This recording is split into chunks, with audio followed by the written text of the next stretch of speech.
Всем привет! Это прямое включение с Охотского моря.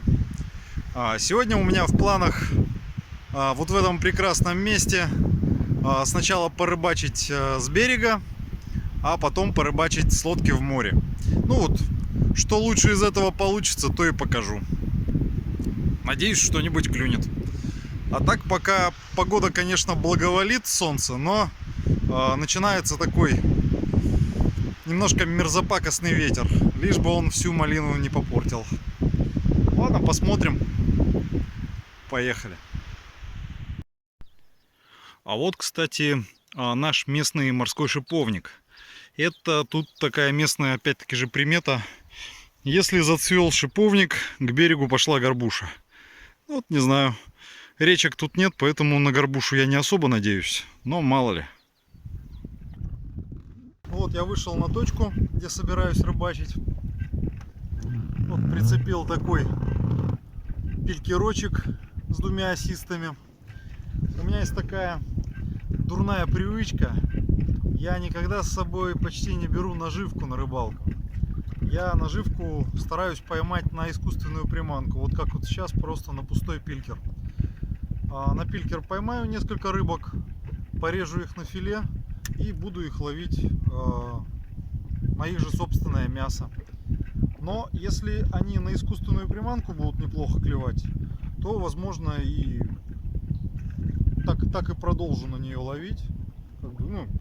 Я не вижу смысла резать кого-то на наживку. Вот уже поклевки. Ай, сошло.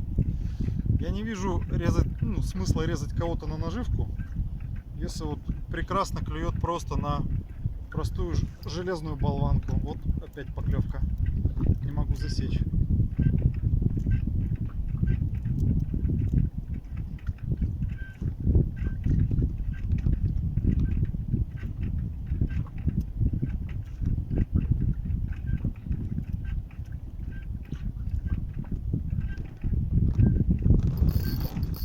Ох ты какой! Силен! О, силен! Давит-то как!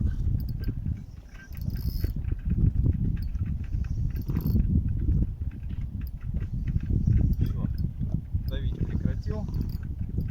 Спокойно сопротивляется. О, хорошая рыба клюнула. Ох, хорошая рыба клюнула. Сейчас.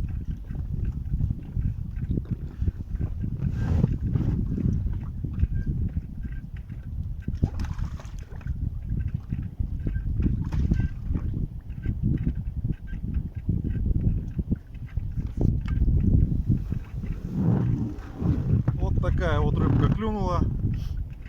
Рыба называется голубой окунь. Вот за что я их люблю.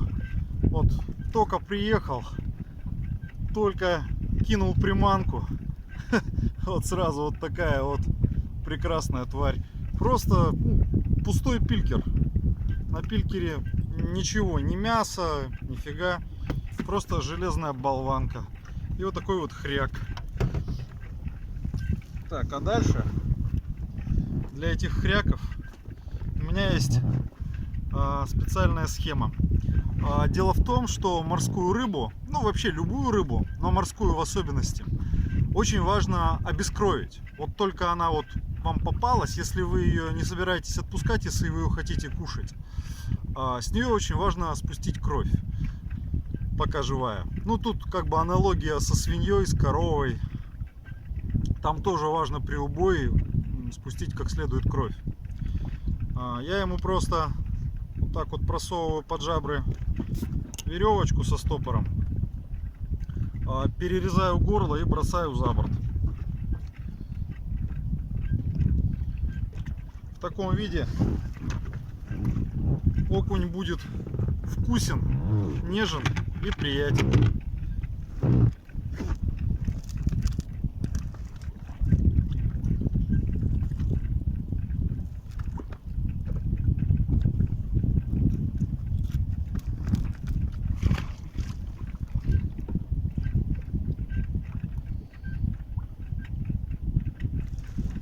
Все, рыба на веревке, никуда не денется. У нее сейчас там спокойно спустится кровь. А потом, когда кровь сольется, я ее положу в ящик со льдом, чтобы она домой приехала холодненькая. Иначе как бы даже смысла нету вот ездить за рыбой, если привозить ее домой с кровью и просто в мешке, где она даже не охлаждалась. Вкус будет совершенно не тот, если она вообще, конечно, окончательно там не протухнет. Ну что же, повторим. Я думаю, если с первого заброса клюнуло, то, скорее всего, со второго заброса будет то же самое. Так, все, пилькер утонул. Подбрасываем его над дном такими короткими резкими рывками, а потом плавно опускаем, провожая кончиком удилища пилькер до дна. О, уже кто-то там заинтересовался. Ах ты, изо рта вырвал.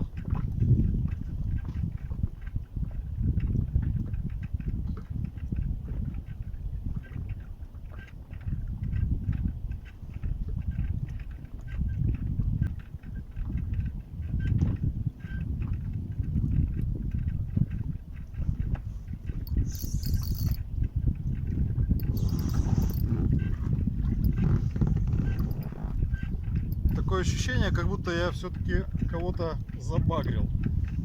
Сопротивляется уж больно монотонно.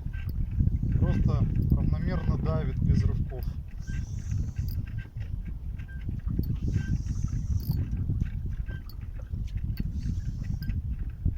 А нет, это просто рыба такая.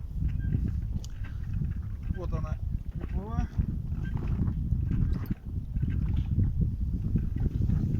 Это вот такая вот рыбешка.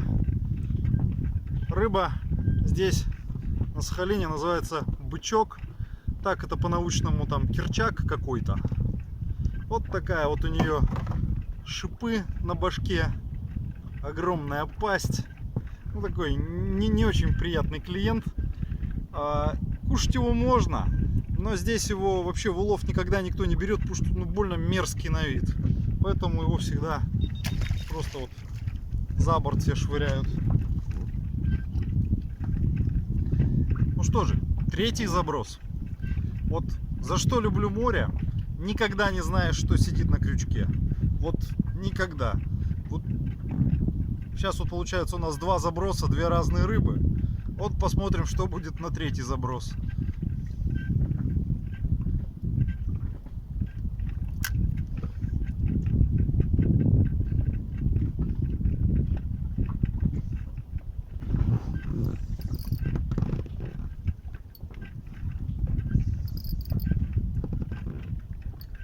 Давит серьезно. Рыба такая не самая мелкая.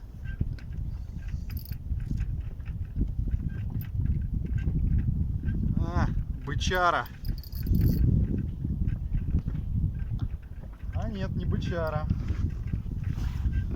Вот эту рыбу мне даже руками ее страшно брать. Это клюнул так называемый морской ворон или волосатая рогатка. Сейчас я ее пассатижами за рот возьму аккуратно.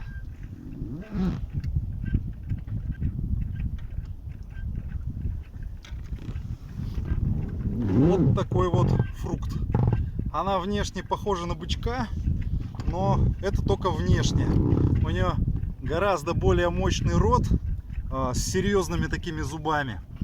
И на ощупь, она, вот я ее трогаю, она на ощупь не как склизкая рыба, она как махровое полотенце на ощупь. То есть она такая в каких-то таких мягких пупырышках, она приятная на ощупь. А также у нее каждый плавник сделан как водоросль. Он такой бахромой. То есть она сидит на дне, притворяясь пучком водорослей, и вот всем своим видом их олицетворяет. А когда кто-то подплывает к этому пучку водорослей, просто хватит и все. Вот огромная пастища. И, кстати, вот если у нее спина бордовая, то вот брюхо у нее ярко-желтое.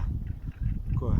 И сейчас вот со временем, если я ее, допустим, оставлю здесь на палубе или вот в садок положу, у нее живот этот, она начнет его раздувать. Я не знаю, вот в каких защитных целях это делается, но вот она так может, умеет. Ладно. В улов она не идет, поэтому надо ее сбросить.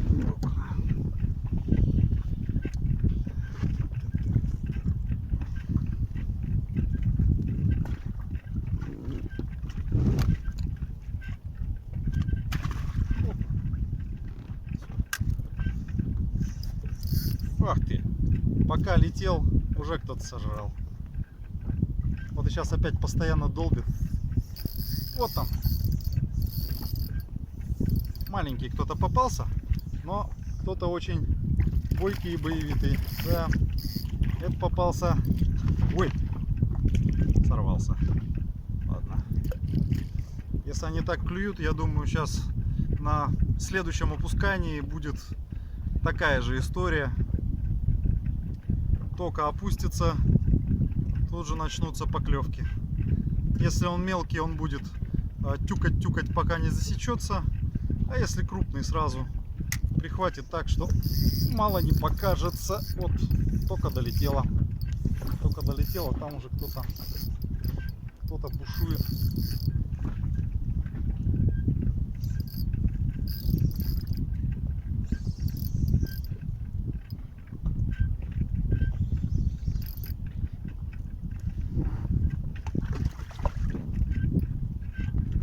О, это вот хорошая рыба.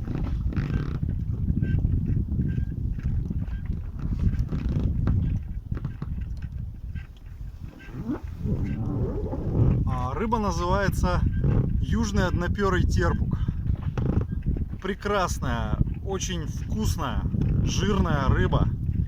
Помимо того, она агрессивная, сильная, такая злая. Поклевки все с разлету такие. И сопротивляется очень достойно. Вот этого я возьму на наживку. Попытаюсь на него поймать какую-нибудь другую рыбу.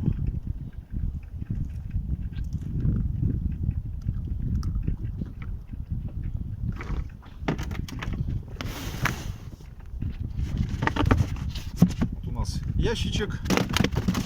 В ящичке лед. Сейчас мы в этот лед положили этого голубца. Ну что, продолжим? Есть там кто еще или нет?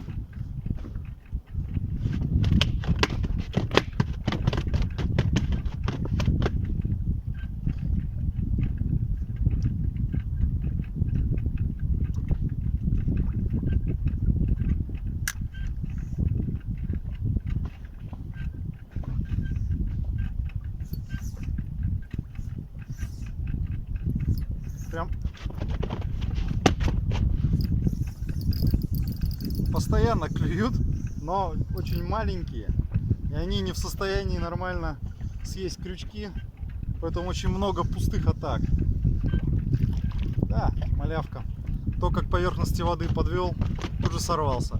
Вот предыдущая рыба была, вот получается, южный одноперый терпук.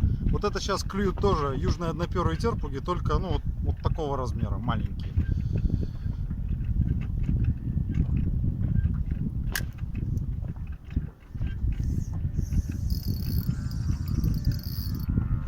Вот, опять не дал даже долететь пилькеру до дна, сожрал. Да.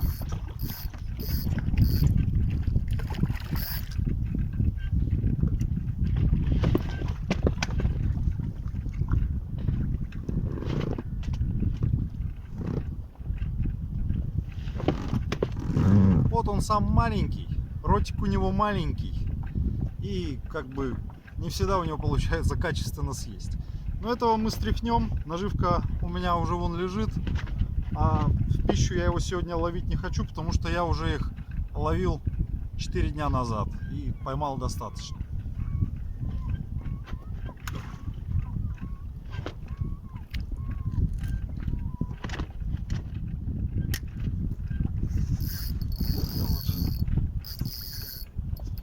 Вот это кто-то уже нормального размера. Это кто-то уже нормального размера.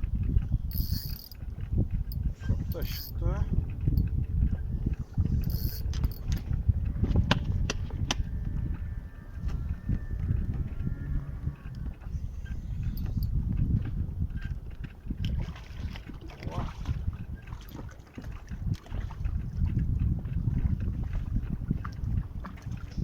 Это тоже южный одноперый терп, но в хорошем размере.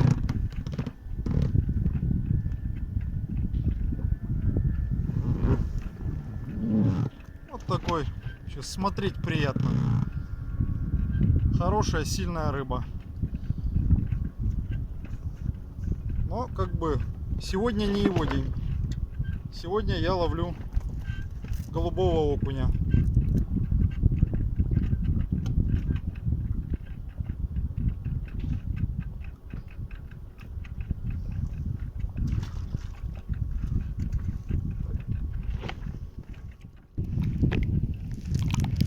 А вот сейчас, господа и дамы, вы наблюдаете типичнейшую картину для морской рыбалки. Под лодкой кишит куча рыбы, я махаю пилькером. И вся эта рыба пытается, ну уже подошла с глубины к самой лодке и пытается этот пилькер жрать. Я не знаю, насколько камера все это прям передает. Ну, рыбу я сейчас вижу хвостов за 50. И вся она вообще лодки не боится. Меня вот тут, я тут болтаю. Ни шума не стращается, вообще ничего. Просто со страшной силой пытается слопать пилькер, который я туда макаю. Я у пилькера предусмотрительно снял крючки. То есть он просто лысый, голый. Поэтому сожрать у него их до конца не получается. Они вот просто вот плавают и бесятся. То есть их тут сейчас можно поймать, ну, не знаю, в промышленных объемах.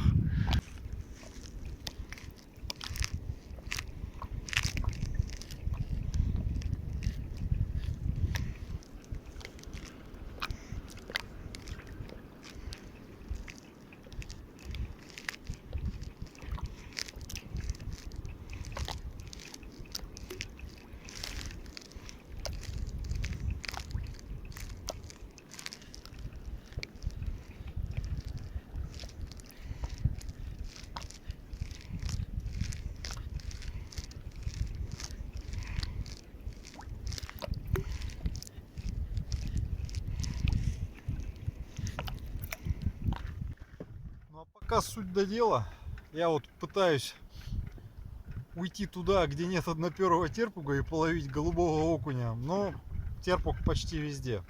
Вот кое-как нашел тихий пятачок, где терпуга нету, и вот поймал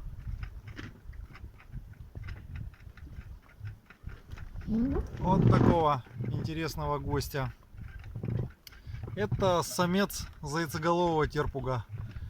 Самец вот он малинового цвета, а самка у него зеленая, либо лимонно-желтая, либо темно-зеленая, то есть тоже в вариациях различных. Эту рыбу я традиционно не беру, полно гельминтов. Червей жрать не хотим, извините за выражение, поэтому его всего за борт.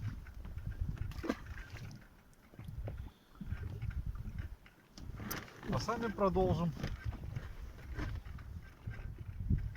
Кто-то уже интересуется пилькерочком. Только интересно, кто.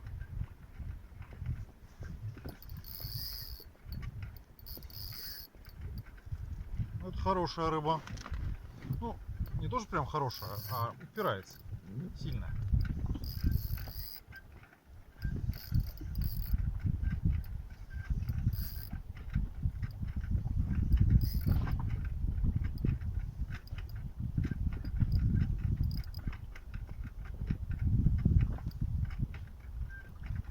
Вот, ну наконец-то.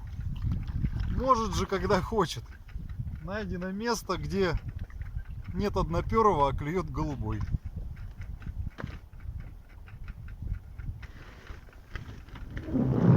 Вот он, родимый. Красавец.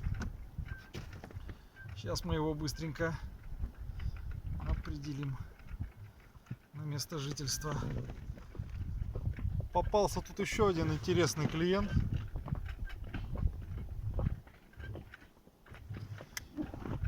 Я уже ради одноперых терпугов даже камеру не включаю. Задолбали. А вот эта штука, сейчас я его освобожу от крючка, называется рогатый кирчак. У него какие роги. Они действительно это такие, они не мягкие, это костяные рога. То есть боднуть он может неплохо. Ну, в пищу не идет, потому что как страшное барахло, да и маленький очень. А у меня уже пол ящика набито окунем, так что сделаем широкий жест. Вот и более-менее нормальные размерчики подтянулись. Клюет что-то не ахти как. Но главное клюет.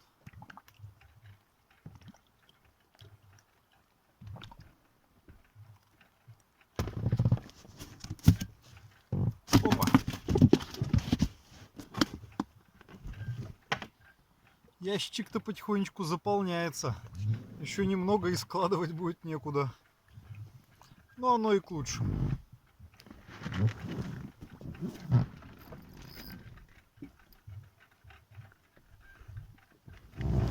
О, а это клюнула хорошая камбалка.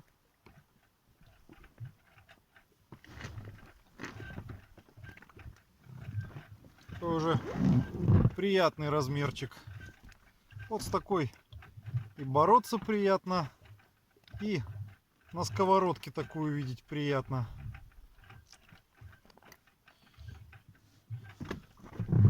Вообще я как бы много рыбы отпускаю, той, которой там, ну, не люблю, не хочу, там, не умею готовить. Но камбалу у меня вообще никогда рука не поднимается опустить обратно. Я камбале всегда нахожу применение. Вот это тоже отправится в ящичек. А мы пойдем ловить дальше.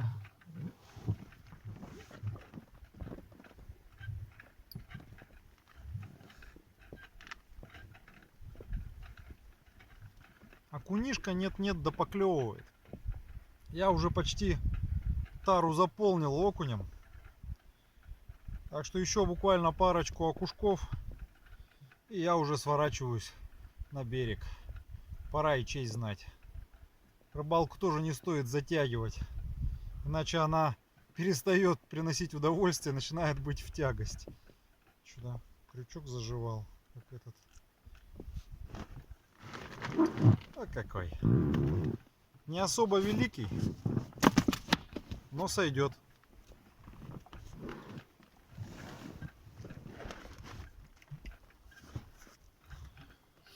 А я вот, как преступника тянет на место преступления, я вот решил вернуться к одноперам и все-таки немножко взять на поесть. И так повеселиться под конец рыбалки. Рыба есть, она клюет, что бы ее не ловить. Да и голубого окуня просто, ну, очень тяжело из-под него было выцегонить. Поэтому голубого окуня я поймал где-то, ну, десятка-полтора, не больше. Результат, прям скажем, такой не радующий. Ну, добьем мясо однопером. Ах ты.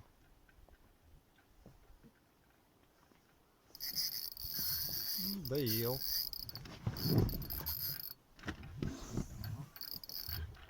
Хорошо сопротивляется.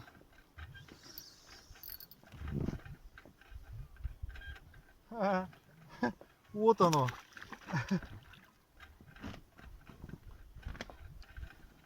Только ты говоришь, что голубого поймать не можешь, буду ловить одноперого, сразу станет клевать голубой.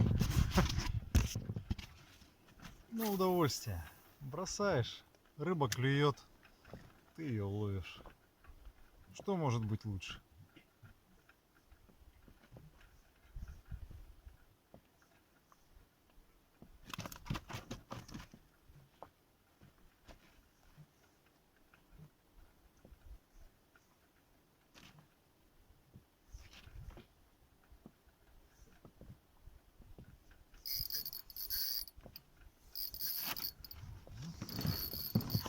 Хорошо упирается. Сильная.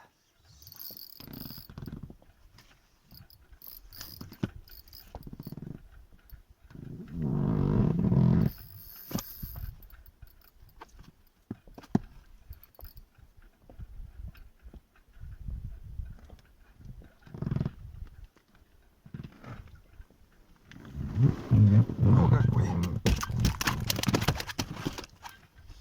Полезай в котел.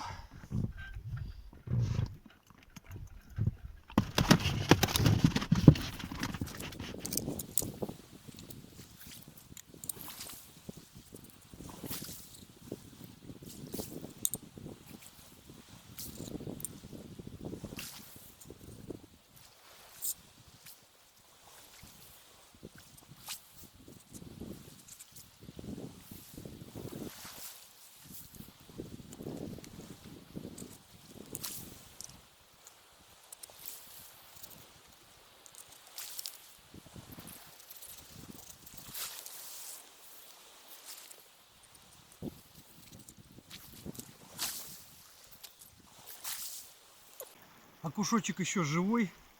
Вот именно живым его максимально вкусно употреблять в пищу.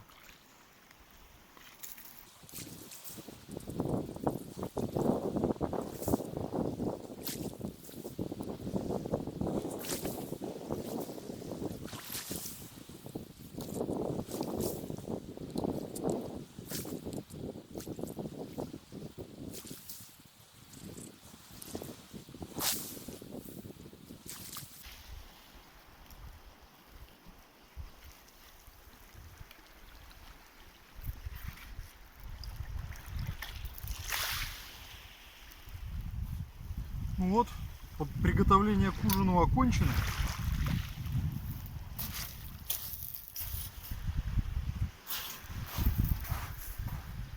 Я предлагаю больше не ждать ни минуты, а приступить к готовке.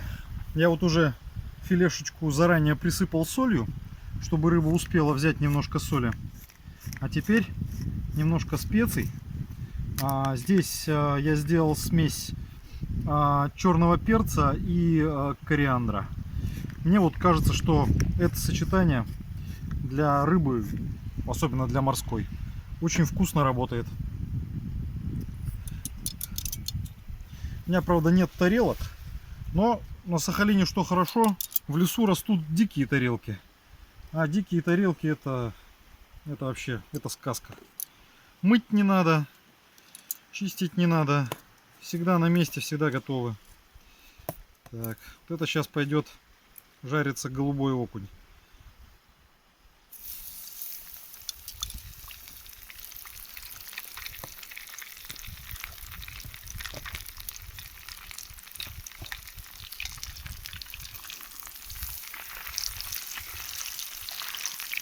Сразу вот такое напоминание. Окунь пытается тут же в сковородке изогнуться, филе. И филе, ну, чтобы лучше прожаривалось, лучше стараться загнуть обратно. Хотя вот загибал я сейчас, загибал, все равно он загибается.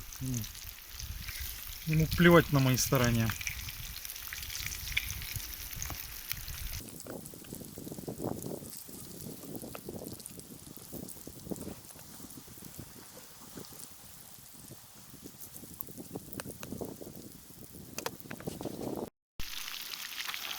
Вот уже та сторона как следует поджарилась. Пора переворачивать.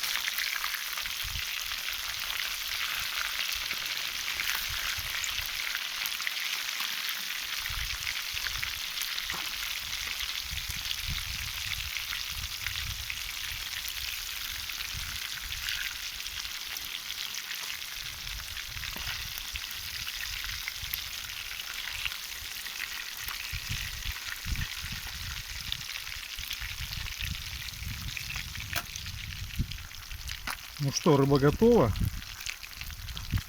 Да, готова. Еще как готова.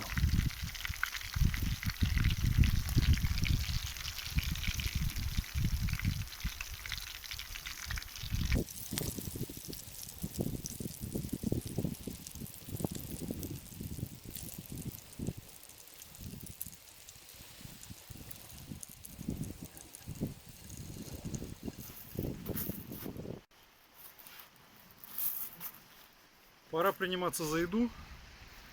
Приятного мне аппетита. Я сегодня заслужил эту рыбу. Рыбалка была, такое ощущение, как будто ловишь в аквариуме. Но в этом аквариуме живет много рыб, а клюет только та, которая тебе не очень нужна. В целом, удовольствие получено по полной программе. Охотское море, оно вообще богатое, когда не штормит. Так что сейчас, в принципе, я как бы и ожидал такого клёва. Ну что же, начнем с одноперого терпуга, с того, кто мне сквашивал кровину весь день.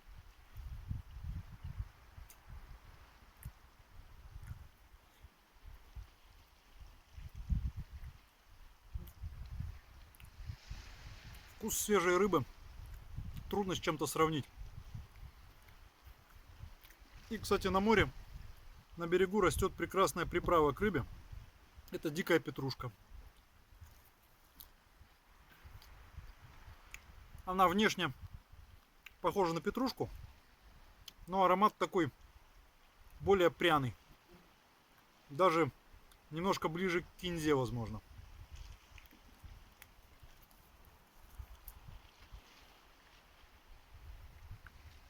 Вот это камбала.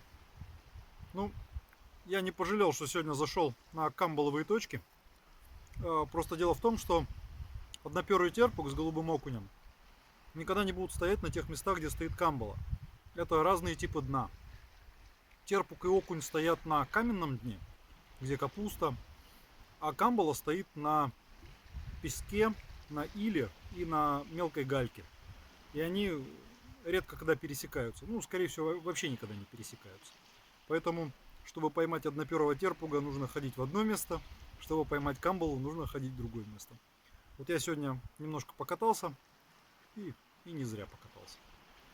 Поймал всего понемножку.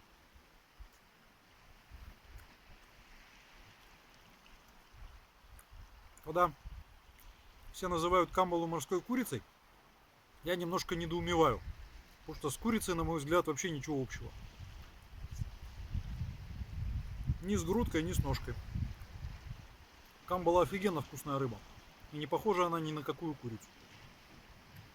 Самодостаточная. Очень вкусная рыба.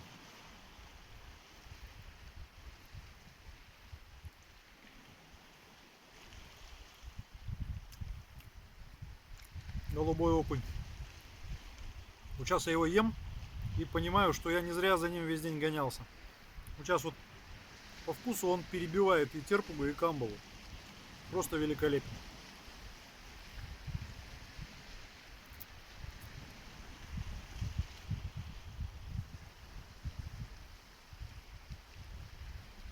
Ладно, пошел я это тут доедать. Вам до свидания. До скорых встреч. Пока. Я уже отчаливал, а тут вот вылез крабик из-под ног прям. Но я его рукой поймал. Он, конечно, вообще не чита тем, что я ловлю зимой. Но все равно приятно посмотреть на такого. Давайте его реанимируем. Опа, опа, опа. Пустил пузыри и пошел прятаться. Не попадайся никому, балбес. Сожрут тебя. Ох, сожрут. Чайки съедят, еще кто-нибудь.